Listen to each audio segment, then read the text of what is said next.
સંચિત કર્મ કઈ રીતે છૂટે? પ્રારબ્ધ કર્મ છૂટી શકે કે?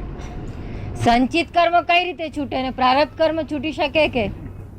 આ જગત, હું તમને કહું, પ્રારબ્ધ કર્મ એ તમે શેને માનો છો એ મને તમારી રીતે સમજાવો થોડી વાર. એક યોનિમાંથી માણસ આવ્યો હોય, આજે મનુષ્ય જન્મ પામ્યો તો અનેક જન્મ પછી એ પામ્યો, 84 લાખ યોનિ પછી એ જન્મ પામ્યો. તો એ અનેક, અને એ મનુષ્યત્વમાં પણ અનેક જન્મો થયા હોય, અને એમાં કેટલાય એનામાંથી કશાયો અને સંચિત કર્મો ભેગા થયા હોય, એમાંથી આ જન્મે એને થોડું કર્મ ભોગવવા માટે આપે એ પ્રારબ્ધ કર્મ, કે જે જેમાંથી સંતો પણ છૂટી શકતા નથી. આપને પણ ખાંસી આવી શકે છે.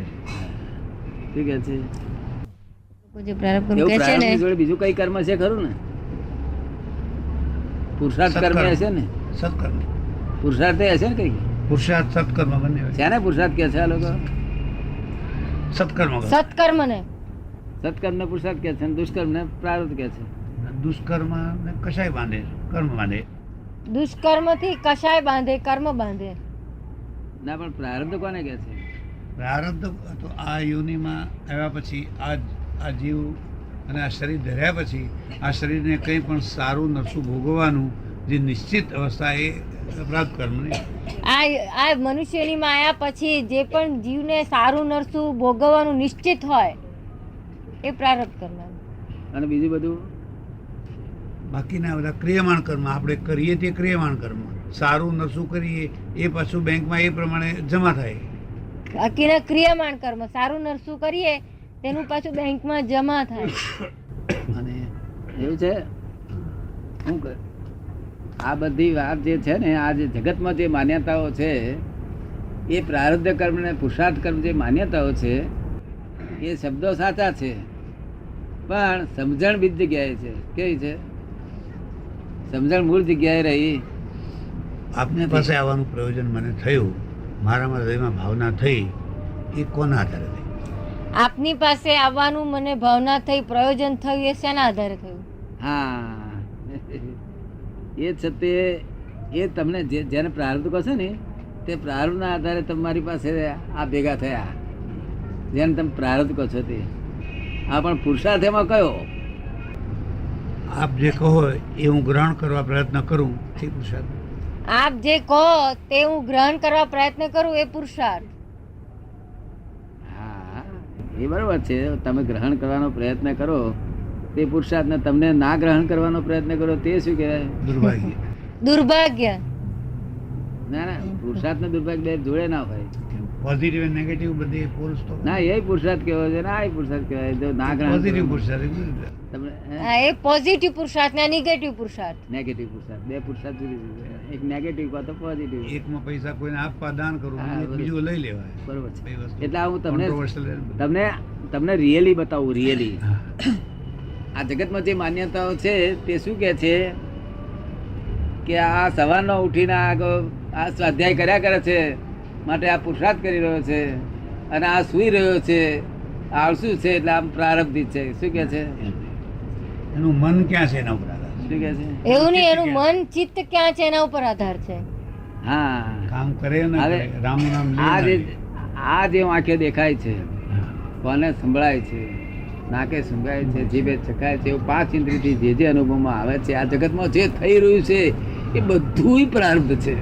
શું છે? આ બધું પ્રારબ્ધ છે. નહીં, પુરુષાર્થ અંદર હોય છે. પુરુષાર્થ હંમેશા અંદર હોય છે. સમજ પડે ને? પુરુષાર્થ બે પ્રકારના, ભ્રાંતિ વાળા ને ભ્રાંત પુરુષાર્થ હોય છે, અને જ્ઞાની ને જ્ઞાન પુરુષાર્થ હોય છે. બે પ્રકારના સ્ટેજ બધા. ભ્રાંતિ વાળા ને ભ્રાંત પુરુષાર્થ હોય છે. ભ્રાંત પુરુષાર્થ વાળાને શું થાય કે કોઈ માણસ ગાળો દેતો હોય તો એ પ્રારબ્ધ છે, આપણે સાંભળવી પડે છે તે. શું? અને પછી મનમાં પેલા માણસને એમ થાય કે મારા ભાગના હશે તો આ દઈ ગયો છે, એમ કરીને જે પુરુષાર્થ મળે છે એ પુરુષાર્થ કહેવાય. સમજ પડે ને? સમજાય છે ને? એટલે અંદર કયા ભાવથી કામ લે છે એ ત્યાં પુરુષાર્થ થયો છે અંદર. અને બહાર તો આ બધું જ પ્રારબ્ધ છે. આ બધી હું બોલું છું, કરું છું, બધું આ પ્રારબ્ધ.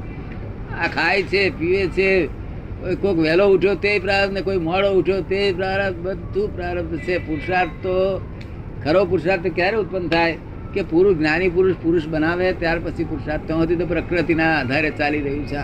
પ્રકૃતિ નચાવે છે, તેમ નાચે છે, પણ છતાંય આપણે એને એક્સેપ્ટ કરવું પડે. કોઈ ભ્રાંત પુરુષાર્થ નામની વસ્તુ છે. જો ભ્રાંત પુરુષાર્થ, સમજો ને, સારો ભાવ કરવો, સદભાવ લેવો, એનું નામ પુરુષાર્થ કહેવાય. ભાવ ઊંચો ગ્રહણ કરવો એનો પુરુષાર્થ કહેવાય. અને નેગેટિવ પુરુષાર્થ કરવો હોય તો ઊંધો ભાવ લે. તે નેગેટિવ થી અધોગતિમાં જાય, પોઝિટિવ થી ઊંચી ગતિમાં જાય. અને સાચો પુરુષાર્થ એટલે પુરુષ સહિત થઈ કરે તો મોક્ષમાં જાય. તો આમાં આ બધુંય આ જ્ઞાન આપ્યા પછી જે બાકી રહે છે એ બધું જ્ઞેય સ્વરૂપે રહે છે. હું જ્ઞાન આપું છું ને તે ઘડીએ એ જે અહીંયા આગળ તીર્થંકર આવે તો આપણે પૂછીએ કે સાહેબ આની શી દશા છે અત્યારે? કે જીતેન્દ્રિય જીન છે. એમ કે શું કે સાહેબ બૈરી છોકરા વાળા છે તોય કે નહીં, એ જીતેન્દ્રિય જીન છે. કારણ કે એ જ્ઞેયને જ્ઞાતા માનતો હતો અત્યાર સુધી. જ્ઞેયને જ્ઞાતા માનતો હતો. હવે જ્ઞેયને જ્ઞેય માને છે ને જ્ઞાતાને જ્ઞાતા માને છે. શું થયું? અત્યાર સુધી તો આ ભાઈ શું કે હું જ જાણું છું. આ તે જ્ઞેય છે. તો આ પોતે જ જ્ઞેય છે. જયારે આત્મા પ્રાપ્ત થશે ત્યારે એમને લાગશે કે આ મગનલાલ જ્ઞેય છે. શું કહ્યું? જ્ઞેય, જ્ઞાતા અને જ્ઞાન એ ત્રણનું સંમેલન ક્યારે થાય? ને જ્ઞાતા અને જ્ઞાન આ ત્રણનું સંમેલન ક્યારે થાય? ત્યારે સંમેલન હા, એક જ. હા, એકાકાર ધ્યાતા ધ્યેય ને ધ્યાન ને એના જેવું છે. એ જે જ્ઞાતા છે એ ધ્યાતાની જગ્યાએ છે, અને જ્ઞાન છે એ ધ્યાનની જગ્યાએ છે, અને જ્ઞેય છે એ ધ્યેયની જગ્યાએ છે. સમજ પડી ને? એટલે જ્ઞેયને જયારે જ્ઞાતા જુએ છે ત્યારે શેના આધારે ઉત્પન્ન થાય છે? કે જ્ઞાનના આધારે જોઈ શકે છે. જ્ઞાતા પોતાના જ્ઞાનના આધારે જ્ઞેયને જુએ છે. જ્ઞાતા જે છે તે પોતાના જ્ઞાનના આધારે જ્ઞેયને જુએ છે. જ્ઞાતા નથી, પર્યાયી જ્ઞાનથી જુઓ તે જ્ઞેય દેખાશે. હવે અનંતા જ્ઞેય છે. આ બધા જ્ઞેય છે. નિરંતર અંદર મનના જે વિચારો આવે છે સૂક્ષ્મ જ્ઞેય છે. મનમાં વિચારો આવે છે, બીજું બધું અંતસ્કર જાય જતા ઇમોશન ઉભા થાય છે, બધા જ્ઞેય છે. અને પોતે જ્ઞાતા રહેવાનું છે. બસ.